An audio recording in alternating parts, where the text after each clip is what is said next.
Hey there, YouTube family. It's Mark at CoraTree Custom Guitars.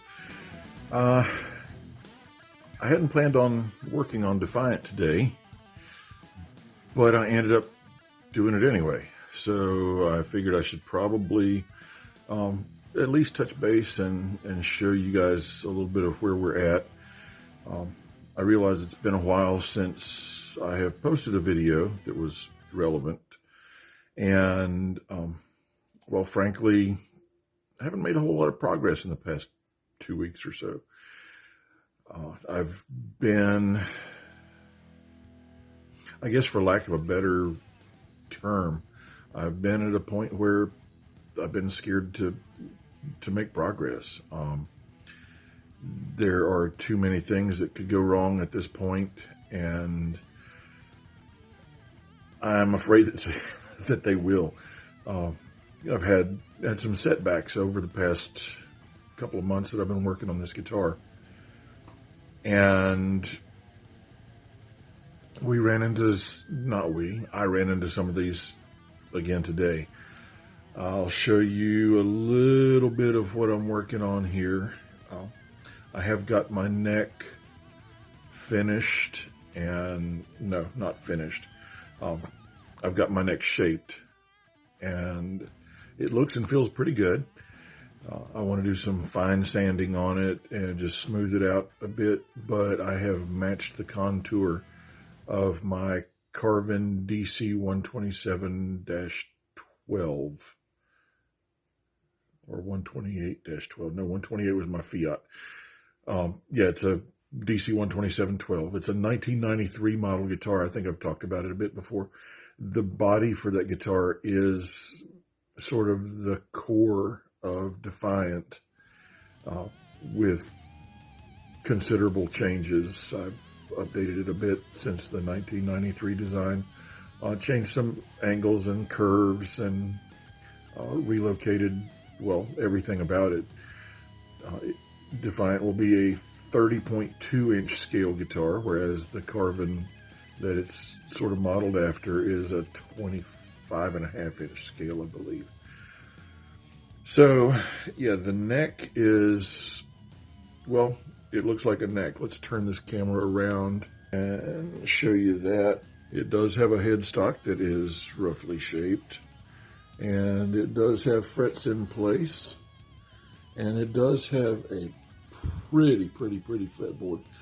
That fretboard, in case you didn't catch earlier videos, is Paurosa. It's a very hard South American. I think that it's a relative of rosewood, but it's not rosewood. So the neck itself is black walnut and persimmon wood. Persimmon is not a wood that you see a lot in guitars, or in electric guitars anyway. I have heard of some persimmon wood acoustics that are pretty hot, actually. But it is a super duper hard wood. If you look at the grain closely, well, what you'll see is that there is none. I mean, there's just no porosity at all, he said with a smile as he pointed to the one spot on the neck that has a pore in it. It's a super dense wood. It is known as American ebony because it is, well, it's in the ebony family. And you can see the telltale black streaks right there that kind of give away its close relation to ebony.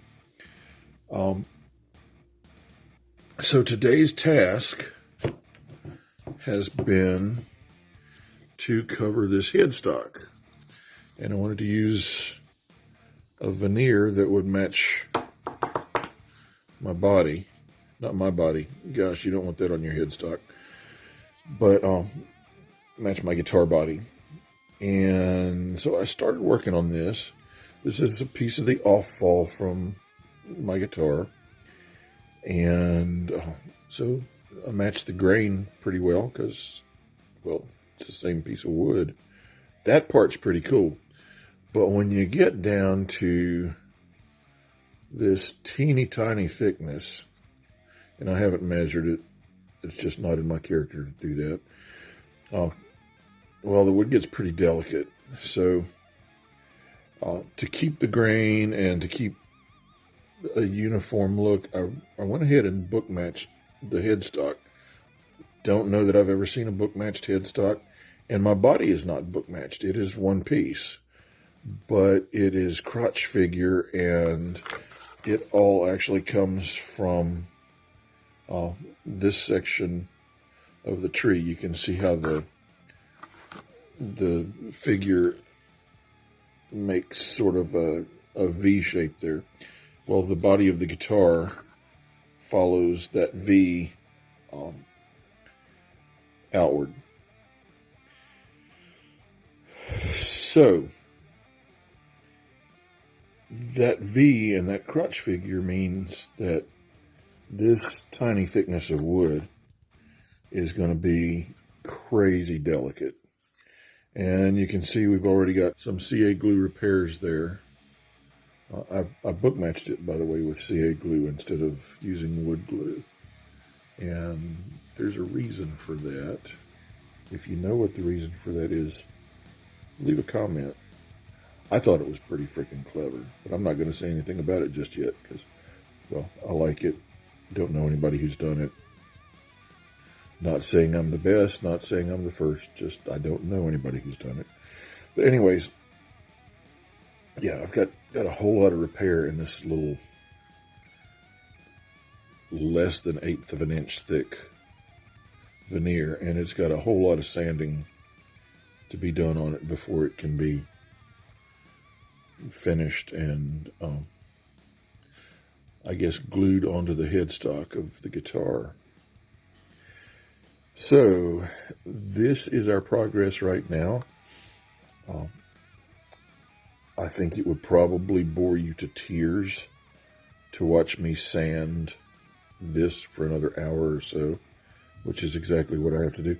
Incidentally, I did try sanding it with my oscillating sander, and that's the reason for the repairs. The sander jerked it out of my hand and slung it across the room into a concrete wall, and so it was repair time. But I think this is going to make a pretty cool headstock veneer, and if I've got my headstock thin enough to put it on there and still have my tuner pegs reach through, well, that'll just be a bonus, won't it? Okay, I'm going to stop the video and start the sanding again. I have repeatedly mentioned Daniel at Unquendor Guitars. Hey, Daniel, if you're watching this, what's up? Love you, man. Love your work. You're great. So one of the greatest things that I learned from Daniel, and I have learned a lot from watching his videos, not his organizational skills. Those will never quite reach me. I am not that person. I admire that. I really dig that. I love that he can lay things out on paper and be so linear and make it just happen. I run into too many catastrophes. I don't even bother planning anymore because, well, something's going to screw up. So, as I was about to say, the greatest, the hottest, the very best tip that I learned from Daniel is the masking tape and super glue trick. I love it. So that is where I am with this headstock overlay right now. Trying to flatten it to match up the book match. That's not coming out too bad. Incidentally, this is the downside, the face side. I'll work on after I get the glue side leveled out. But yeah, I think it's coming out pretty good. Using some 80 grit sandpaper right now because I've got a lot of material, including tape residue and super glue, to take off of that piece of wood. And I do want to thin it down. I want to get it to about a 1/16 of an inch thickness so that it will be nice and pliable and easy to stick. So, without further ado, and with no more gilding the lily, what movie was that from? I will be back at the sanding, tilting at those freaking windmills. So in typical Mark fashion, I overlooked something. My color did not quite come out as I had expected. After sanding, I still got a kind of a weird maroon looking color there. Maybe even purplish, and that's not the way it's supposed to be. And I know I didn't reactivate the blue stain in my applicator, but I did figure out what's going on with that.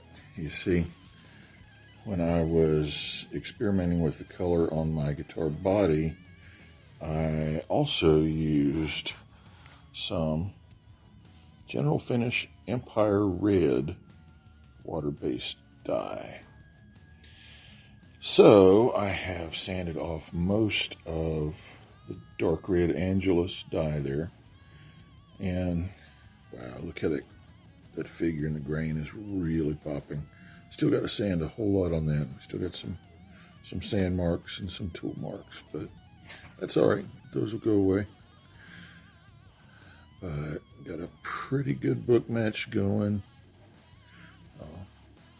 Still a bit of a cleft there, but that's going to be the way it is for now, I guess. Actually, for perpetuity, right? Because it's glued. So let's get some good old Empire Red on there.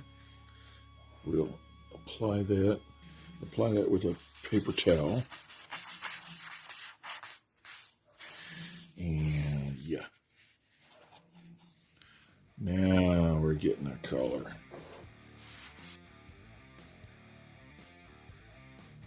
Okay. So, in case you are wondering why I'm staining this now instead of later, I will tell you why.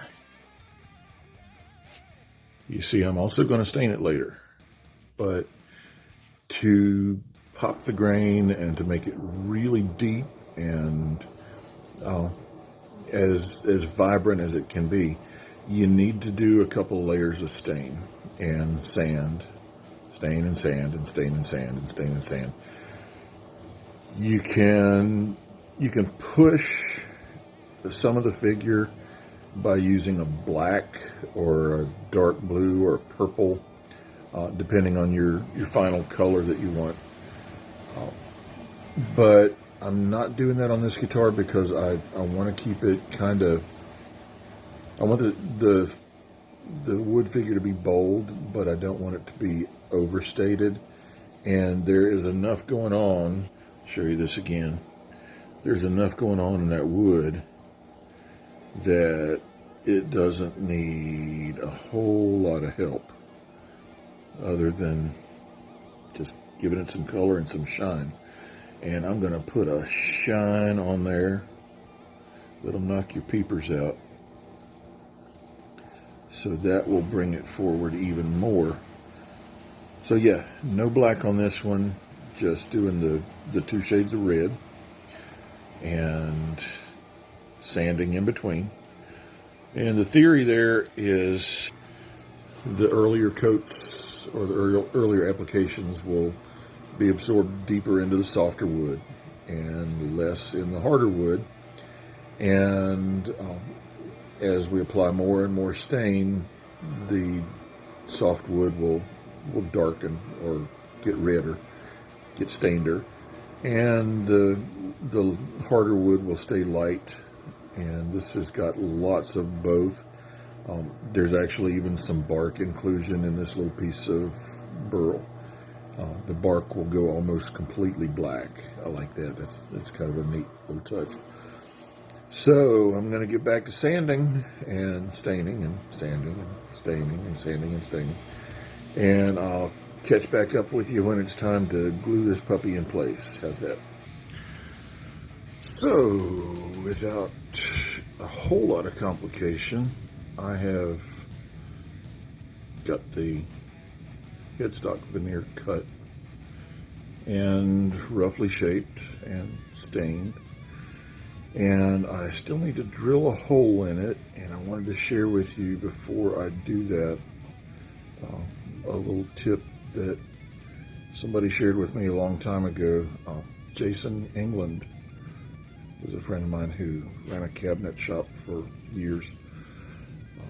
And he showed me this cool trick that he would use with any kind of heavily figured wood, like especially burl wood, which is, well, that's what my veneer is made of. And I just wanted to share this with you guys because it might come in handy for you. I'm sure you've seen some of the disasters that burl wood creates when you try to work it. And you can avoid a little bit of that by reinforcing it. This is not going to be quite the same as stabilizing the wood, but it comes pretty close for this purpose. So let me spin the camera and I'll show you what I did. And I did this before I thought to share it, but you can probably already figure out what is going on here. This is the back side, and I used some CA glue, thin CA, so that it would soak into the wood, and covered the area that's going to be drilled and let it soak for a few minutes, and then shot it with activator. And that should harden things up and make it pretty resistant to, well, explosion at least, and hopefully resist tear out also. Now on the front side, yeah, there it is. I'm doing this by braille while I look through the camera. On the front side,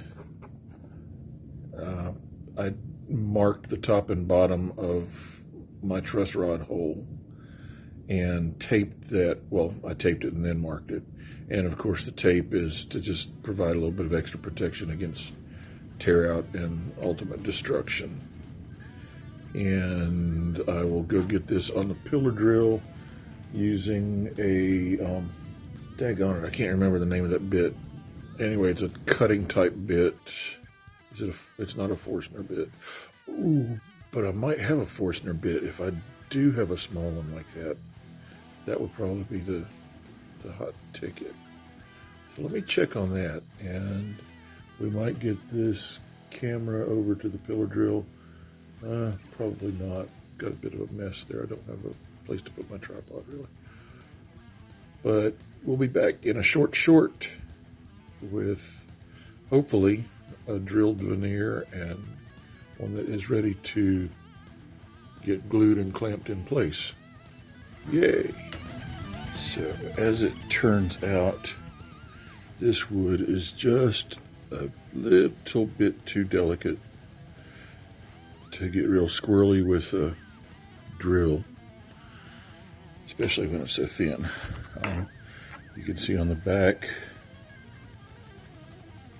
the glue did a good job of holding that together. Yeah, I did have some overrun, and it kind of spilled into the wrong place. That's all right. It worked. So I think at this point I will get the old jeweler's saw and connect the dots, and then we'll get this sucker glued into place. Last video segment of the day, I will rely on Mr. Editor. That's you, William. Tough job coming. I will rely on Mr. Editor to cut out any unnecessary crotch shots, any cursing, swearing, vulgarity, profanity, full frontal nudity, well, full backle nudity too, I guess. And yeah, cut out all the bad stuff, William. So I do not have a shortage of clamps. Got plenty of those. And I've got the old Tight Bond here. Tight Bond numero 30. And I've got a manky old lame excuse for a tripod that I will be attempting to use here while showing off my mastery of this particular skill. JK LOL, I don't have any mastery. I have very little skill. I'm here because Ben said this is what I need to do to get chicks. Again, JK LOL, I am joyously, blissfully, happily, blissfully, hear all the bliss, married for the past 216 years. Anyway, it's been a while. And yeah, so I'm not really doing this for the chicks. I am, however, doing it without, without my little silicone brush that I always use for glue ups. Because I left it over there, if you can't see my finger. Anyway, it's all the way across the room. And I'm not really in the mode to get up and go dig it out.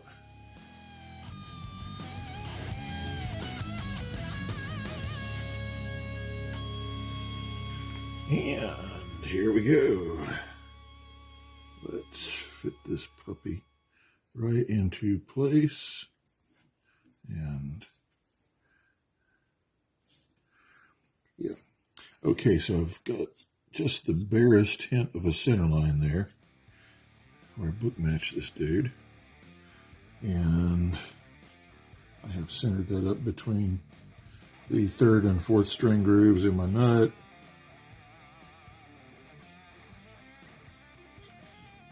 Well, I did, and then it moved. Okay, yeah, there we go. Actually, this neck call is doing exactly 0 good. So,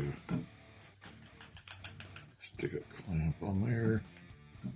Hold on loosely, but don't let go. Because if you cling too tightly, well, you're going to lose control. There ought to be a song about that. This is for the guys at Texas Toast, because I don't want my lack of Harbor Freight clamps to disturb you. I got my Harbor Freight clamps, guys. See, it's all clamped up. And yeah, looking good. So I'm gonna let that dry overnight. There's another day of Defiant. I'm gonna go eat some pizza. Guys, thanks so much for watching. I hope that by now you have already hit like and already subscribed. If not, well, here's your chance. You'll have other chances. I mean, you could do it tomorrow, but if you're anything like me, you will forget tomorrow. So go ahead, just reach over there and poke that like button and bump the subscribe button, and then everything's taken care of. You won't have anything to worry about at all for, like, well, until the next thing to worry about comes along. So, there we have it. All right, fam, it is, as they say in the wide world of sports, the next day.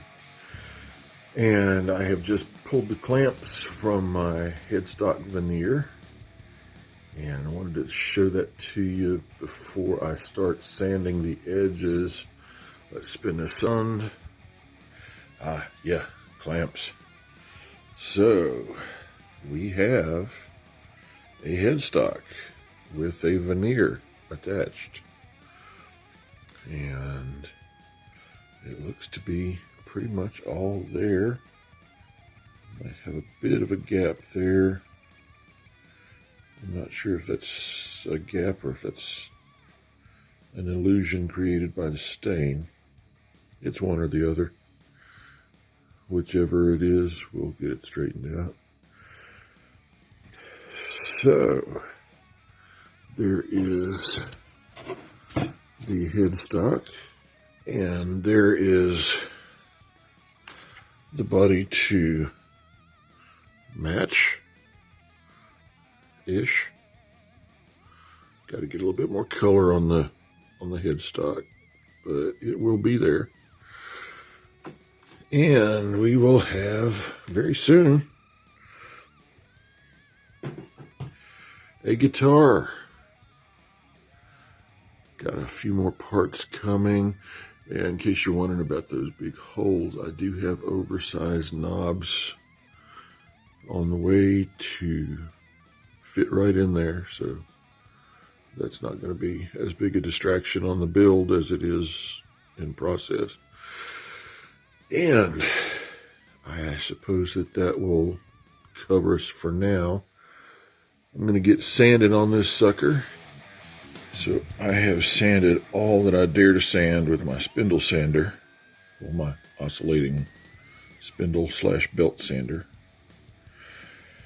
And I'll show you what I've got with that. Just a little bit of overhang.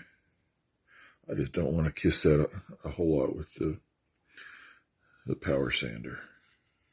So, yeah, I will use the power sander without power. I've got 3 of the spindles there that go on it, and I will employ those on the curves and use a block sander on the straights and get that blended in nicely, and be back again in a bit to show you how that turns out. So, in the interest of transparency, I figured I probably should show this part off. I did get the veneer on my headstock, and it is looking pretty good. Yeah, I do still have some gap to fill and finish there. Not a big deal. Got plenty of sanding dust to take care of that with. But I ran into an obstacle here when I was drilling for my tuners. I don't know how it managed, but my drill bit slipped. I guess next time I need to punch a deeper pilot hole.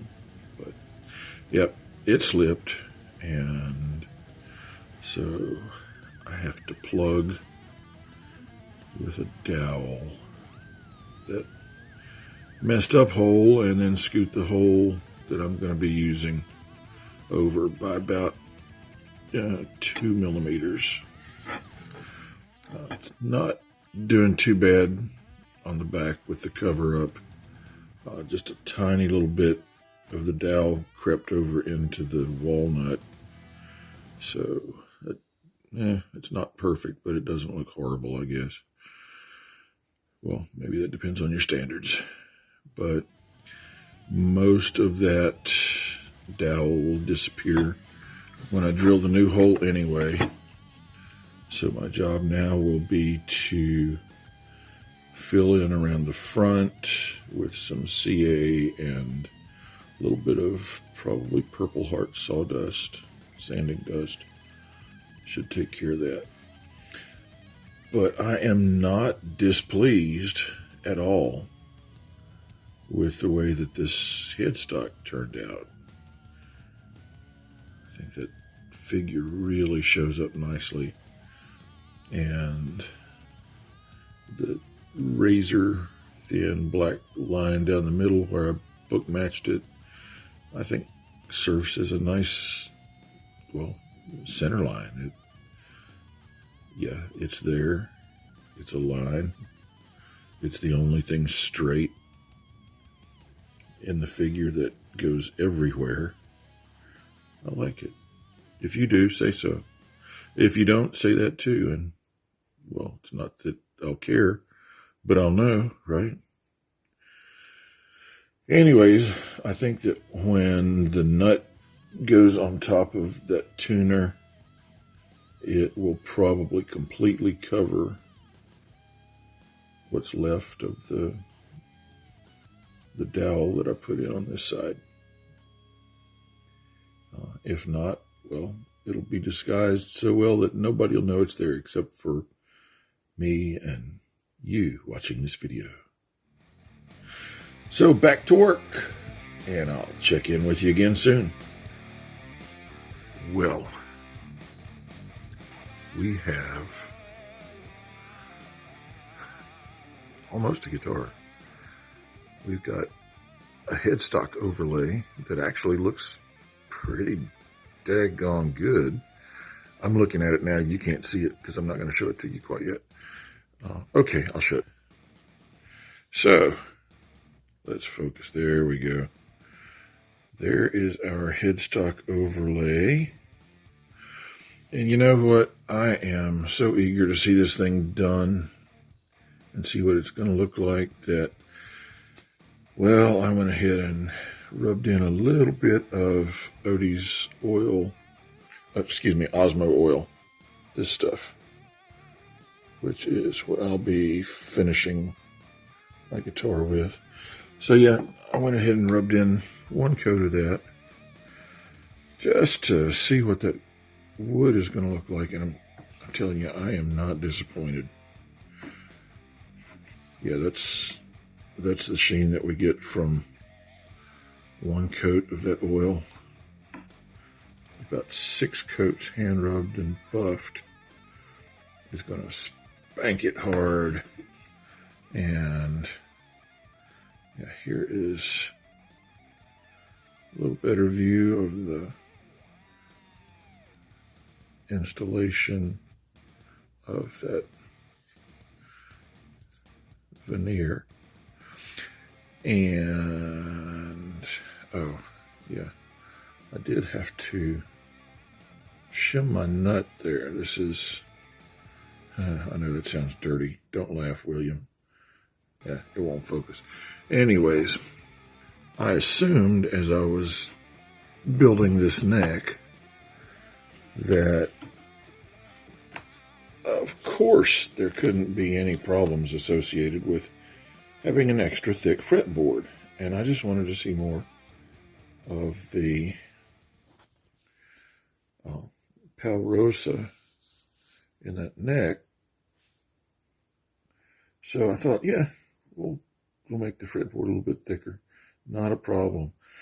Turns out that a jumbo tusk nut just is not quite tall enough for the fretboard to be as thick as it was. So I did shim that, and I will go back and hide that shim with some permanent black magic marker or maybe a spot of black stain. Anyway, not a big deal. I took the liberty of drilling and installing my Luminlay side markers while I was off camera. And that was going to be a really cool deal until I got, whoops, to right there. And turns out I didn't have enough Luminlay material.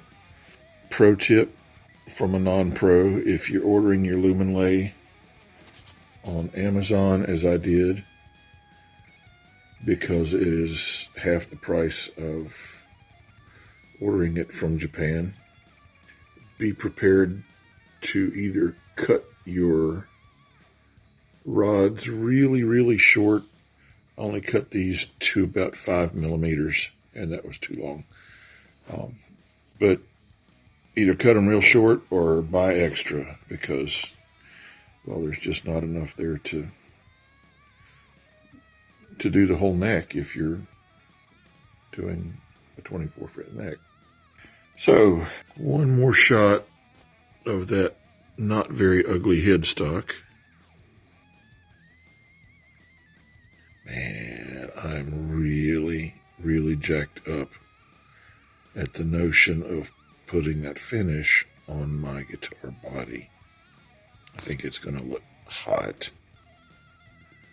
Okay, guys, thanks a lot. I'm going to make this the last segment in this video, and I would imagine the next time that you will probably see me gluing in a neck, and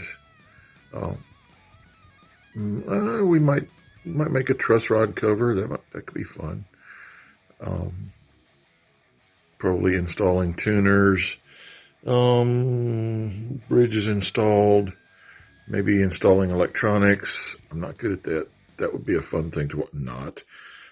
It might be an instructional thing to watch, so I could show you all the things you're not supposed to do when you install electronics. So I'm going to ship this video over to Mr. William, and he will compact and compress it and make it digestible for the masses. And you guys will see it really soon. Thanks so much for watching. Bye.